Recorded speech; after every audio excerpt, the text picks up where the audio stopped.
कलयुग अवतार गुरु नानक देव जी की साखी आप सभी श्रवण कर रहे हैं। भक्तजनों, गुरु नानक देव जी संसार के लोगों का उद्धार करते करते पहुंच चुके हैं राजा कंवल नैन के राज्य में। जहां वह रास्ते में विश्राम करते, वहां कई कई दिन समाधि में रहते। इस प्रकार 7 मास और 13 दिन व्यतीत होने पर एक नगर जो 4 कोस से नजर आ रहा था, वहां पहुंचे।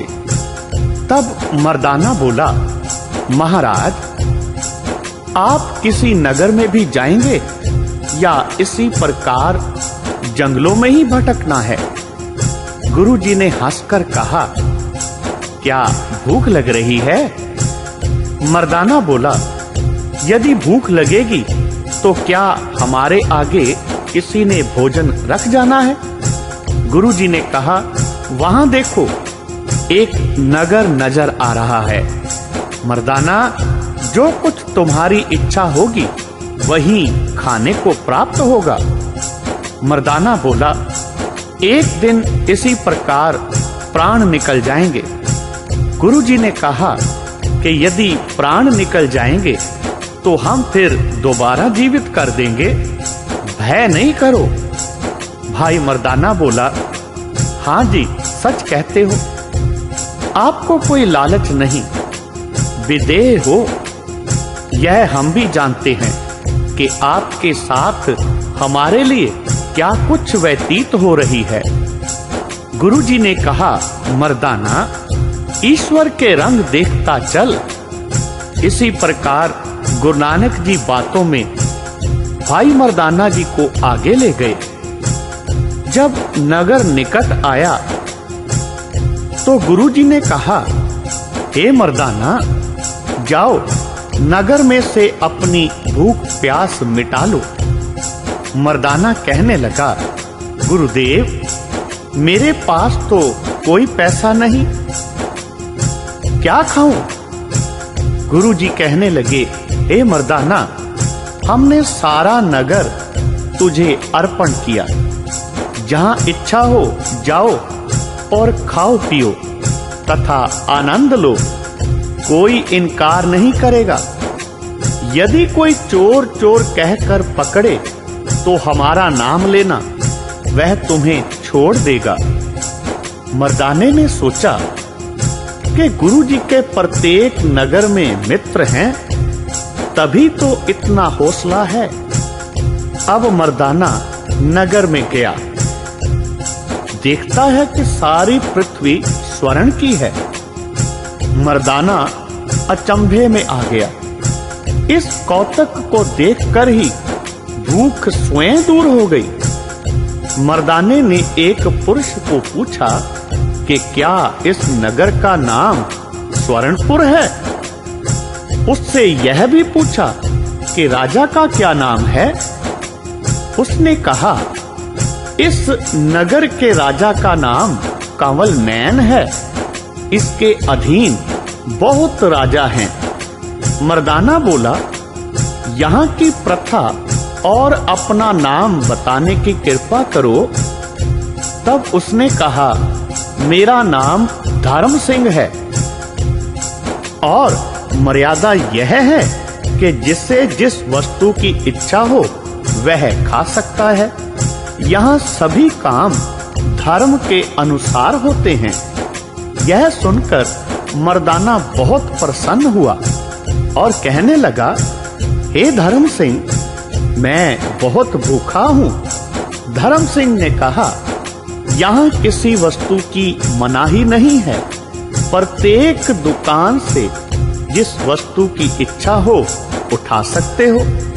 तब मर्दाना कहने लगा, यह तो मैं करने का नहीं, यदि कोई उठा दे तो ले सकता हूँ। उसने कहा कि मेरे साथ 2 और हैं, अर्थात हम 3 जने हैं। उसने कहा, उन्हों को भी ले आओ। तब मर्दाना बोला, वह बहुत संतोषी हैं, वह नहीं आएंगे। तब वह आदमी मर्दाना को एक दुकान पर ले गया और कहा, बताओ क्या कुछ खाओगे? मर्दाना बोला, जो कुछ तुम्हारी इच्छा हो ले दो। उस पुरुष ने दुकानदार को कहा कि इसे 2.5 सेर मिठाई, लुच्ची वगैरह तोल दो। दुकानदार तोलने लगा तो तराजू के वट्टे स्वर्ण के मर्दाना ने देखे तथा तुला भी स्वर्ण का बना देखा। मर्दाना ने पेट भरकर पेट पूजा की। फिर पूछा, भाई जी, यह लोग स्वर्ण का व्यवहार करते हैं और वस्तु का मूल्य लेते नहीं, इसका क्या कारण है? काम कैसे चलता है?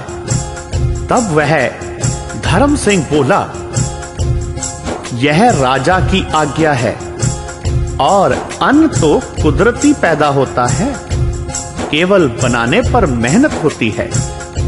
अन्न आदिक बाहर से लाकर बनाओ तथा खाओ और खिलाओ, और जो किसी से काम करवाना हो तो वह भी करवा सकते हो। मूल्य और मजदूरी कुछ भी नहीं, राजा की आज्ञा है, धर्म की नगरी है। मर्दाना यह सब बातें सुनकर बहुत प्रसन्न हुआ। मर्दाने के मन में उसी नगर में रहने की इच्छा उत्पन्न हुई। अंत में गुरुजी के पास आया। गुरुजी ने नगर की बातें कहने की आज्ञा दी। मर्दाने ने स्वर्ण व्यवहार आदिक सभी आद्योपांत बात सुनाई। यह भी कहा, यहाँ कुआं नहीं, पानी वर्षा का आम जमा होता है, यह नगरी की बातें हैं। मर्दाना बोला, मुझे एक पुरुष मिल गया, मैंने उससे बातें सुनी हैं जो आपको सुना दी हैं, तथा 2.5 सेर मिठाई आदिक भी खिला दी है। कीमत वगैरह कुछ भी नहीं। दुकानदार ने तो आपको भी कहा है कि आओ और पेट भर खाओ। मर्दाना बोला, यह राजा तो सुदर्शन से भी बड़ा है। गुरुजी ने कहा, हे मर्दाना, सुदर्शन को हमने और ईश्वर ने बड़ा किया है। मर्दाना कहने लगा, हे महाराज, मैं कुछ नहीं कह सकता, आप तो पवन आहार करने वाले हैं, परंतु अब तो काम सुगम है, कुछ खान पान कर लेना उत्तम है। यदि कहो तो मैं स्वयं जाकर आपके लिए ले आऊं। गुरुजी कहने लगे, मर्दाना, ईश्वर के रंग देखता चल और चुपचाप बैठ जा। मर्दाना बैठ गया। 7 दिन व्यतीत हो गए। मर्दाना प्रत्येक दिन आता जाता, पेट भर कर खाता। एक दिन दुकानदार ने कहा, भाई, तुमने कहा था कि मेरे साथ 2 पुरुष और हैं, वे कहाँ हैं? हमने तो देखे ही नहीं। मर्दाना कहने लगा, वे दोनों साधु नगर के बाहर वन में बैठे हैं, वह किसी के द्वार पर नहीं जाते, अत्यंत संतोषी हैं। धर्म सिंह ने कहा, यदि उनके लिए कुछ ले जाया जाए तो खाएंगे या नहीं? मर्दाना बोला कि वे तो पवन आहार करते हैं, इच्छा हो तो खा भी लेते हैं, यदि ना हो तो इनकार भी कर देते हैं। यदि पवित्र खान पान हो तो खाते हैं। धर्म सिंह कहने लगा, यहाँ तुमने अपवित्रता कहाँ देखी है? मर्दाना ने कहा, मैंने अपवित्रता तो नहीं देखी। उसने कहा कि फिर तुमने ऐसे क्यों कहा? मर्दाना बोला, अच्छा, आप उनके लिए ले चलो।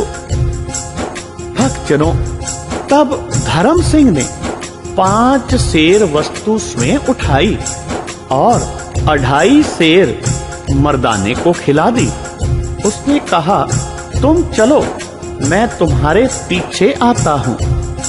मर्दाना गुरु जी को जाकर कहने लगा, हे महाराज, यहाँ तो अजीब तमाशा देखने में आता है।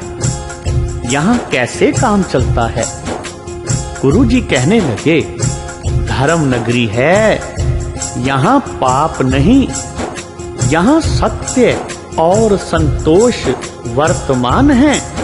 यहाँ तुर्कों का वास नहीं, यहाँ तुर्क को कोई भी नहीं जानता। धर्म का कर्तव्य जो कहा जाता है वह यहाँ ही है। गुरु जी की बात सुनकर मर्दाना बोला, हे महाराज, इसी नगर में निवास करना उत्तम है। गुरु जी कहने लगे, भाई मर्दाना, अपनी इच्छा नहीं होती, ईश्वर की इच्छा ही होती है। जहाँ उसकी इच्छा है वहीं निवास होगा। गुरु जी की बात सुनकर मर्दाना फिर बोला, हे गुरुदेव, यहाँ स्त्री पुरुष मथुन किया करते हैं अथवा नहीं करते? गुरु जी ने कहा, यहाँ दृष्टि भोग होता है, इसलिए यहाँ धर्म का वर्ताव है। जहाँ मैथुन है वहाँ ये पद्धति मिट जाती है। मर्दाना कहने लगा, यह तो आपने अचंभे की बात सुना दी। गुरु जी फरमाने लगे, हे मर्दाना, ईश्वर की माया विचित्र है, उसमें परेशान होने की कोई बात नहीं। वह परमात्मा बेअंत है, उसी की लीला अपार है और स्वयं भी वह अपार है। मर्दाना कहने लगा, गुरु जी, इस राज्य की सीमा कहाँ तक है? गुरु जी ने बताया, बहुत दूर तक है। जहाँ से चले थे वहाँ तक। वह जो ऊंचा पहाड़ है उससे दूर तक सारी धरती स्वर्ण की है। वो पहाड़ जो दिख रहे हैं वह भी स्वर्ण के हैं। इस राजा के राज्य का विस्तार 7000 योजन है। इतना बड़ा राज्य कलयुग में और कोई भी नहीं है। इसके बाद गुरु जी ने समाधि लगा ली। फिर धर्म सिंह ने आकर कहा कि गुरु जी की क्या आज्ञा है तथा इनकी उत्थान अवस्था किस शब्द के उच्चारण से होती है। बताने से जब करतार करतार की ध्वनि की गई तब गुरु जी की उत्थान अवस्था हुई। तब धर्म सिंह ने कहा, आपके लिए प्रसाद लाया हूँ।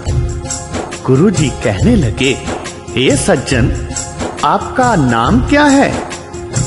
धर्म सिंह बोला, श्रीमान, मेरा नाम धर्म सिंह है और यहाँ किसी की जात पूछने की आवश्यकता नहीं, क्योंकि यहाँ का प्रत्येक रहने वाला एक ही वर्ण का है और सबसे बड़ा वह एक ही परमात्मा है। तब गुरु जी ने कहा, यहाँ का राजा कौन है? धर्म सिंह कहने लगा, यहाँ के राजा का नाम कंवल नैन है। धर्म सिंह की बात सुनकर गुरु जी ने फिर फरमाया, वह तो बड़ा है। उसने कहा, उसके सिर पर छत्र तो परमात्मा ने ही दिया है। राजा होते हुए भी वह किसी से प्रणाम करवाना नहीं चाहता। वैसे तो 17 राजे इसके नीचे हैं, परंतु यह किसी को अधीन नहीं मानता। सभी परमात्मा के पुत्र जानकर समान व्यवहार करता है।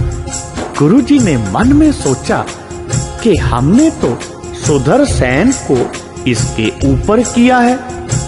अब देखना है कि परमात्मा को क्या स्वीकार होता है। गुरुजी की यह विचार हुई।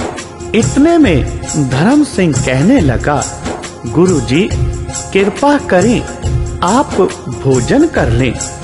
गुरुजी फरमाने लगे, हम भोजन करने को तैयार नहीं। धर्म सिंह ने फिर कहा, आपने क्या दोष देखा है जो भोजन नहीं करते? गुरुजी कहने लगे, भोजन में तो कोई दोष नहीं, परंतु राजा में दोष है। तब धर्म सिंह ने कहा, आप राजा पर क्या दोष लगाते हैं? राजा तो धर्मात्मा है। अपितु यदि कोई दोष आपने देखा है तो हमें बताने की कृपा करो। गुरुजी कहने लगे, जिसमें दोष होता वही जानता है, दूसरा नहीं जान सकता। गुरुजी ने कहा, पुरुष सर्वभक्षी है। तब धर्म सिंह ने कहा कि यह निवारण कैसे हो?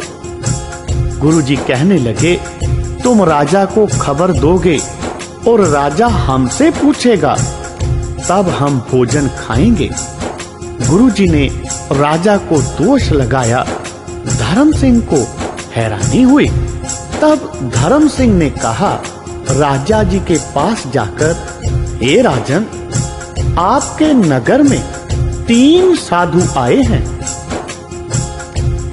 उनमें से एक तो नगर में आकर खान पान कर लेता है, परंतु 2 नहीं आते। मैं उनके लिए भोजन लेकर गया, परंतु वे खाते ही नहीं।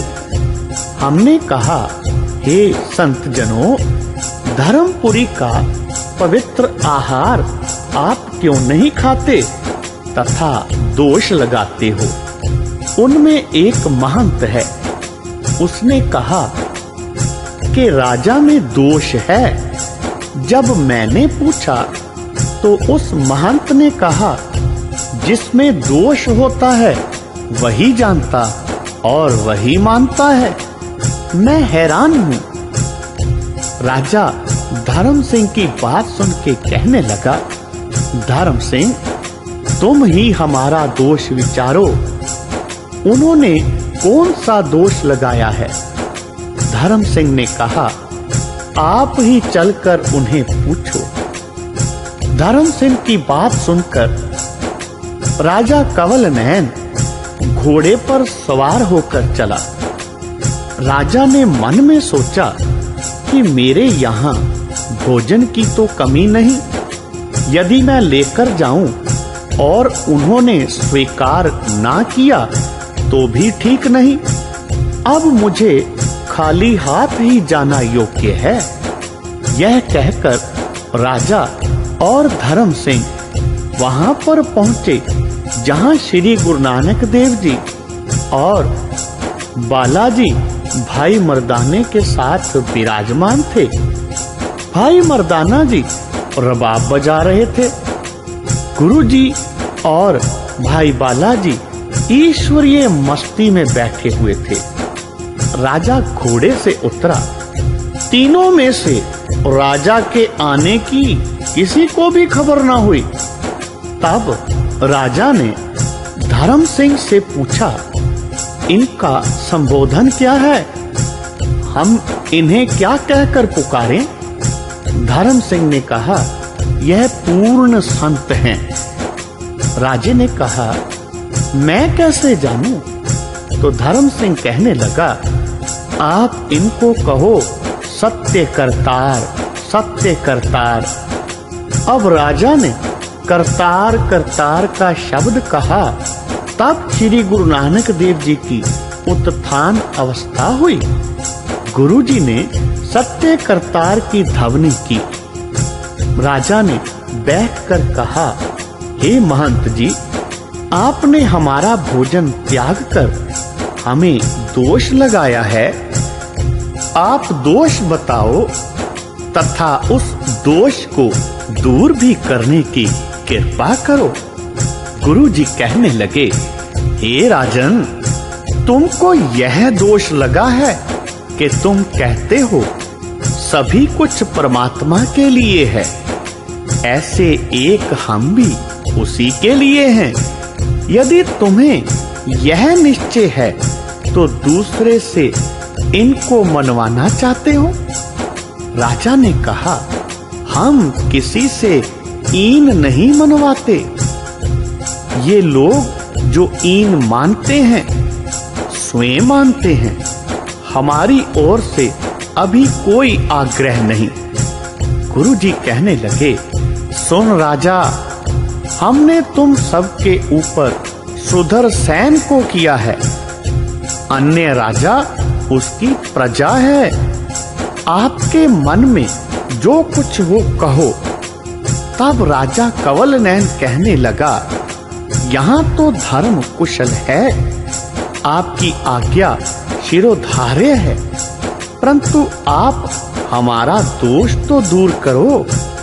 गुरुजी ने फरमाया, हे राजन, आपका दोष दूर करने के लिए हम हजारों कोस की दूरी से आ रहे हैं। राजन, आप हमें नहीं जानते, परंतु हम तो आपको जानते हैं। सुनो, यदि राजा सुदर्शन को बड़ा मानोगे तो तुम्हारा दोष दूर हो जाएगा और तुम्हारा कल्याण होगा। राजा ने कहा, मुझे स्वीकार है तथा सुदर्शन की आज्ञा का मैं पालन करूंगा, यह मैं सत्य कहता हूँ। राजा फिर कहने लगा, गुरुजी, अब एक और शंका है। आपने कहा कि हम तुमको जानते हैं, तुम नहीं जानते, इसमें क्या रहस्य है? आप यह बताओ कि आप मुझे कब से जानते हो? गुरुजी कहने लगे, जब राजा जनक त्रेता में था तब तुम उसके निकट स्नान कराने वाले थे। राजा जनक तुम पर अत्यंत प्रसन्न था। एक दिन राजा ने कहा, अरे मथुरा, तुम शीतल जल लाकर पिलाओ, परंतु जहां का जल मैं कहूं वहां से लाना। आपने कहा, जैसी आज्ञा हो मैं वैसा ही करूंगा। राजा जनक ने आपको कहा, हिमालय से जल लाओ। तुम जल लेने गए, उस समय तुम्हारे मन में आया कि काश हम राजा होते तो हमारा भी हुक्म इसी प्रकार चलता। तब आपने राजा को जल ला कर दिया। राजा बहुत प्रसन्न हुआ। राजा ने कहा, मथुरा, कुछ मांगो। तो आपने कहा, मैं कुछ नहीं मांगता। राजा जनक सब कुछ जानने वाला था। उसने कहा, मथुरा, तुम तो पहले ही मांग चुके हो, अब क्यों इनकार करते हो? जो तुमने मांगा है वह हमने दे दिया। फिर तुमने कहा, मैंने तो कुछ नहीं मांगा। राजा जनक कहने लगा, सुनो मथुरा, जब तुम जल लेने गए थे तो मन में कहा था कि यदि हम राजा होते तो हमारा भी हुक्म चलता। बस हमने तो तुमको राज्य दे दिया और कहा कि तुम हमसे अधिक राज्य के स्वामी बनोगे। गुरुजी ने यह सारी बात बताई और फरमाने लगे, हे राजा कंवलनयन, हम तब से तुम्हें जानते हैं, तब से हमारी तुम्हारी पहचान है। राजा कहने लगा, उस समय आपका नाम क्या था? गुरुजी कहने लगे, उस समय तेरा नाम सदानंद था और हमारा नाम निरंकारी था। तब राजा बोला कि तुम वही निरंकारी हो, और अब आपका नाम क्या है? गुरुजी कहने लगे, अब हमारा नाम नानक निरंकारी है। यह सुनकर राजा ने गुरुजी की परिक्रमा करके अपना शीश गुरुजी के चरणों पर रख दिया और कहा, हे गुरुदेव, आप धन्य हो, धन्य हो। मैं आपके चरणों का सेवक हूँ। आपने मुझ पर अनुग्रह किया है, जो यहाँ पधार कर दर्शन दिए। आपने मुझे कृत्य किया। मेरी सभी कामनाएं पूर्ण हो गई हैं। यह कहकर फिर चरणों पर गिर गया। गुरुजी ने राजन को उठाया। राजा कहने लगा, हे महाराज, आप मेरे मंदिर को पवित्र करो।